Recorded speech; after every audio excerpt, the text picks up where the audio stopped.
Now we're going to put the AR and MA parts of a model together to form an ARMA model, an autoregressive moving average model. So this is what the actual model looks like. We're going to assume that we have P of these AR parameters, Q of these MA parameters. So we have an ARMA PQ model. And again, it's just simply putting the AR and MA parts together.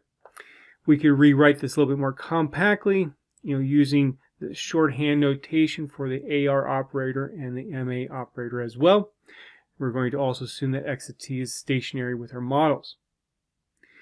Now, once again, I do need to bring this up, is that, if that model that I just presented basically assumes that the expected value of t, in other words, mu, is equal to 0. If it doesn't equal to 0, it's not a big deal, but now we also have to add an extra parameter out there.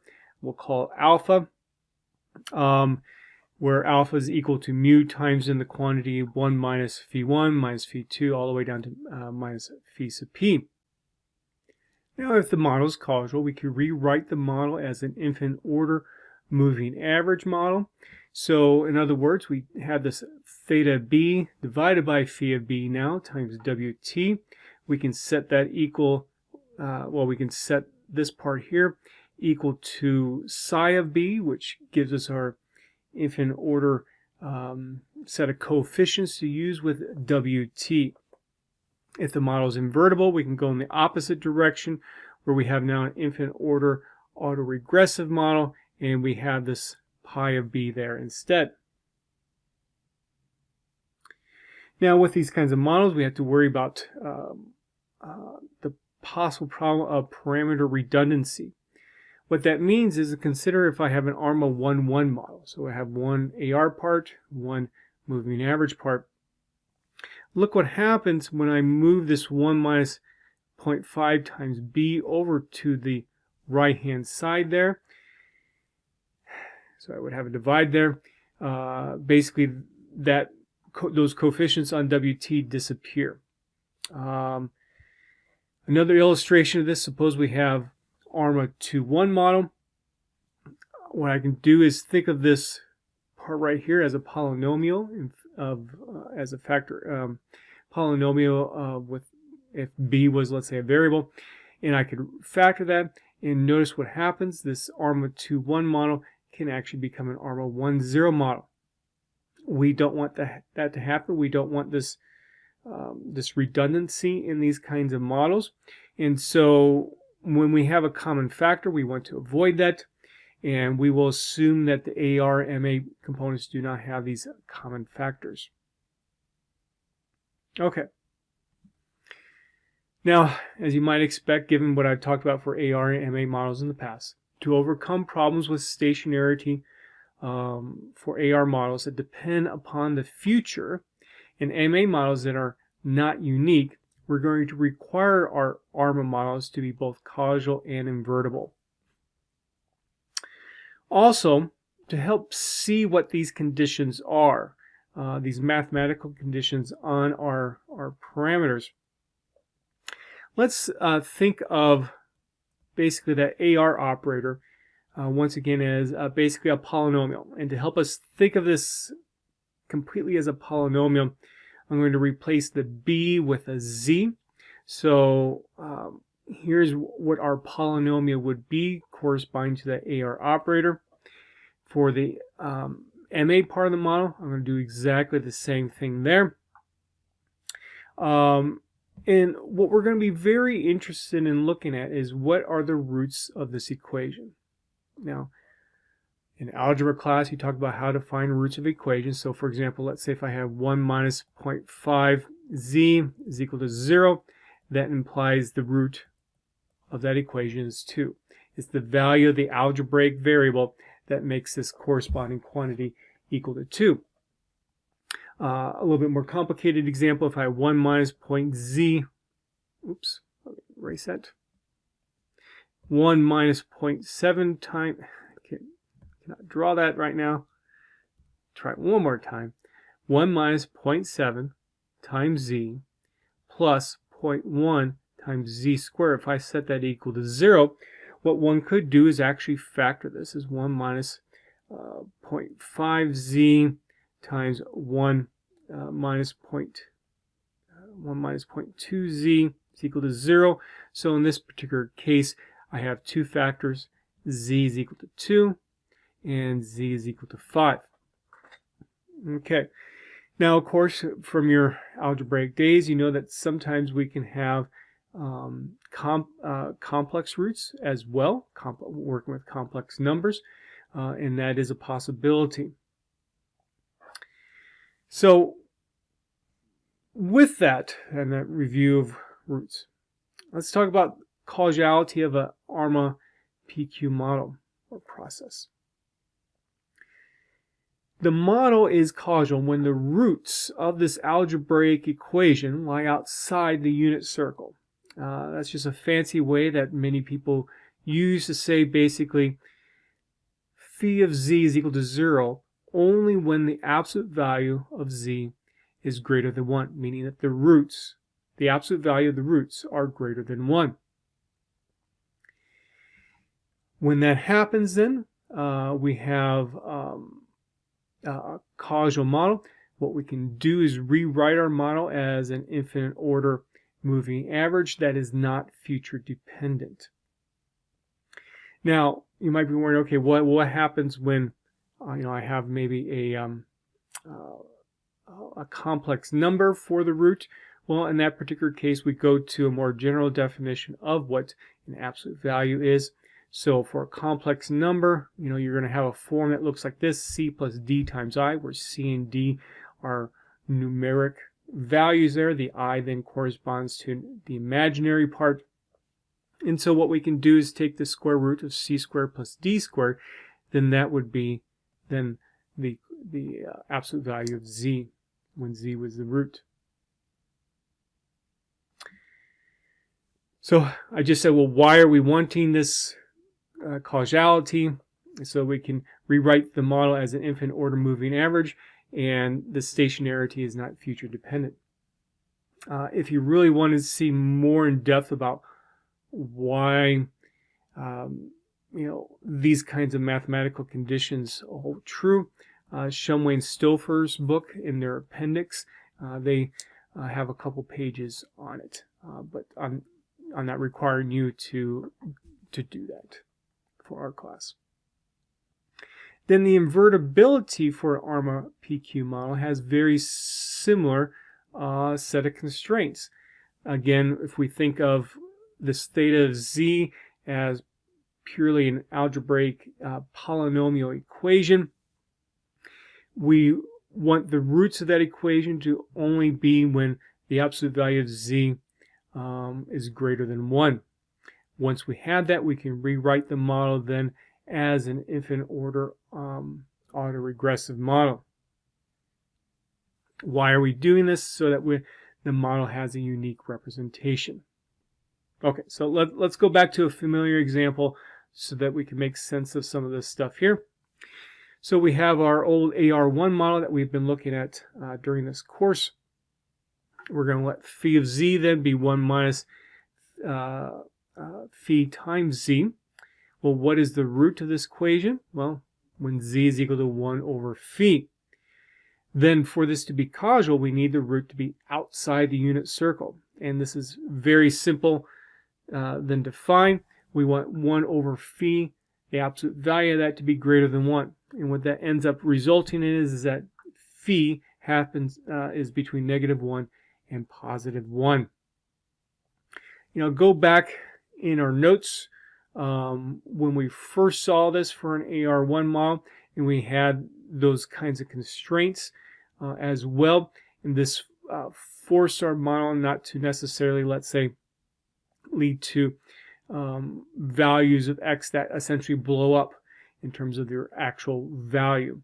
Again, go back in your corresponding notes is when we were first talking about the sum of an infinite series. Now, is this model invertible? Yes, because it's already written in terms of an AR only model. So let's look at further then. Let's say if we did have a situation where we did have where the root was not outside the unit circle. So, and that occurs when we have, let's say, phi1 equal to 2. And now note that I use phi1 there. I guess I could have used phi1 there as well. I just didn't. So let's take a look at again this example where phi1 is equal to 2. Notice how that's outside this -1 and +1 set of constraints. So with this particular model then, if I were to write it out, x of t is equal to 2 times x of t minus 1 plus wt.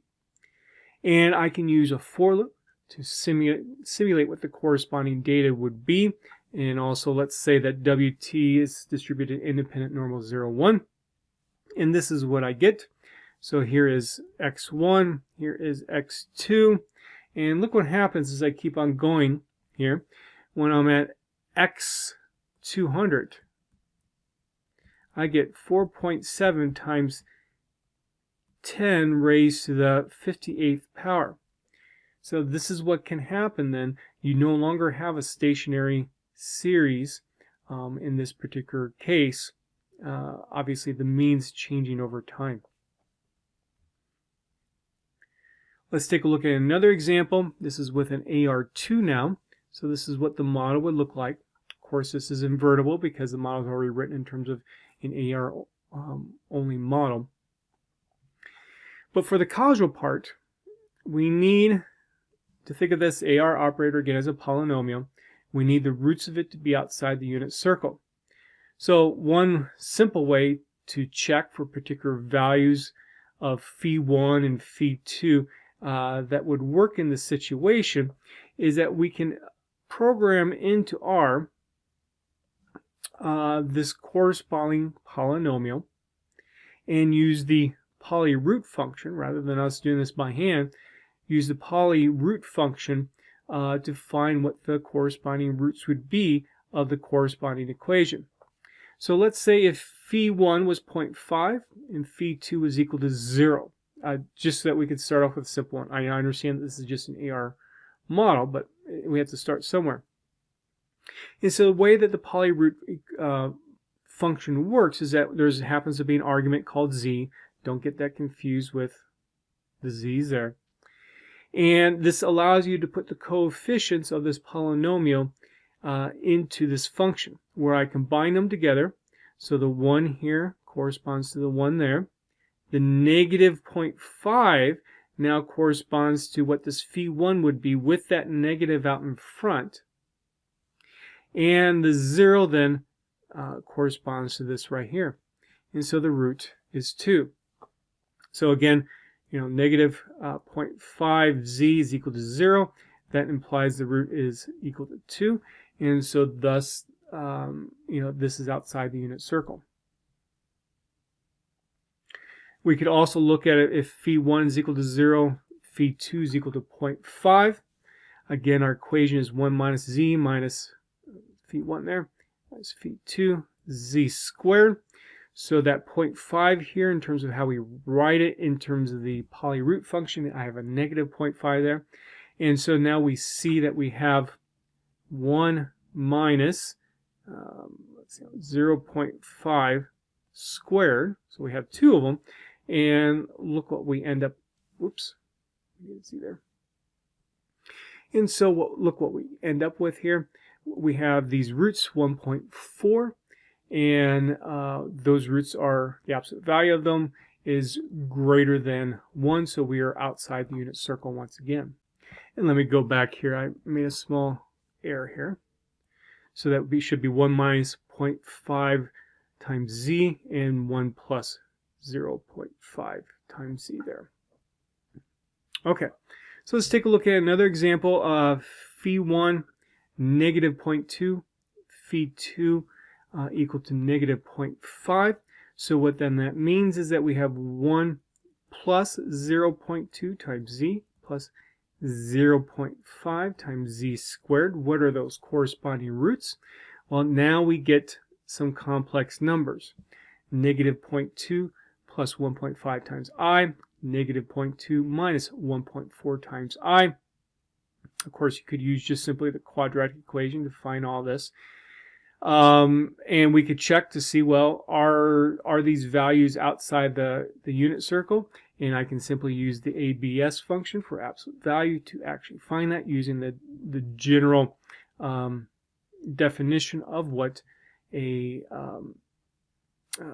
absolute value means. So this 1.4 here is 0.2 squared plus 1.4 squared there. And that should be square root. And also I simply did the math in R as well. So on your own, you can take a look at, well, what happens if phi1 was -1 and phi2 was -0.5. And I have a few other examples there. All of them are all the roots are outside the unit circle.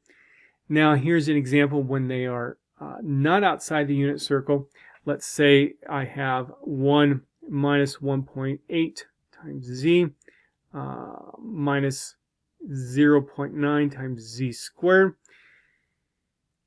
Look at what the end result is. Here are my corresponding roots. Using the absolute value, we can see that we do have one that's actually inside the unit circle. So this kind of model would not be causal. So, this is a quick way to check this. If one really wanted to, one could go through some of the math and actually come up with some general conditions. Here's what they are. -1 is less than phi2 is less than 1. Phi2 plus phi1 is less than 1, and phi2 minus phi1 is less than 1. Some textbooks talk about this general proof to show that these are the conditions that are needed to have a causal process. You're welcome to take a look at those corresponding books if you're really interested, but I'm not going to ask you a question on a test to actually do the formal proof. But with these conditions, then, it's kind of interesting that one could actually do a little graph. And this comes from one of Box and Jenkins' books on time series analysis. And so we have values of phi1 on the x-axis, values of phi2 on the y-axis, and roots then that correspond to being, that lead us to a causal process, and then leads to us the correct values of phi1 and phi2 are within this triangle that I just drew there. We can see that some of them will be complex depending upon their corresponding values. Some of them will be real numbers. Also from this textbook here, they give this row K here represents our row of H, what the autocorrelation function will look like depending upon where the phi1 and phi2 will actually end up being. This phi sub kk here actually corresponds to what's called a partial autocorrelation. We will look at that a little bit later in our course. And so anyway, so this gives you some idea of, well, where you could be and still have everything being causal. So what I decided to do was actually reproduce this plot. You can take a look at my code on your own.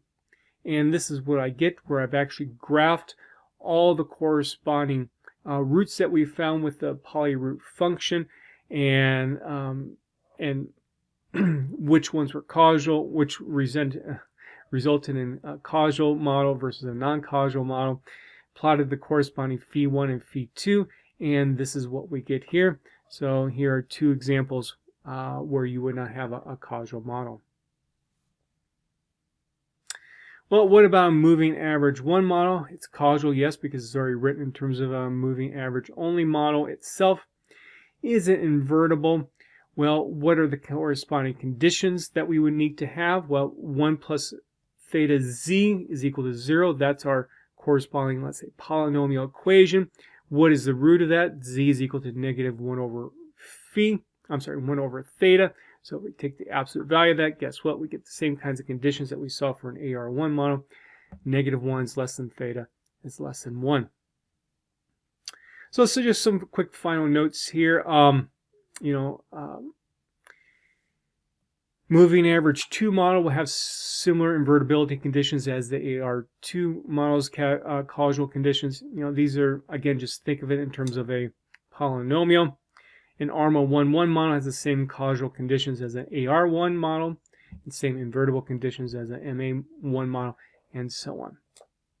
Okay, so that's just a quick set of notes here that helps us put our AR and MA parts of our model together, and what kinds of mathematical constraints we have on our phis and thetas in order for us to have a causal invertible model.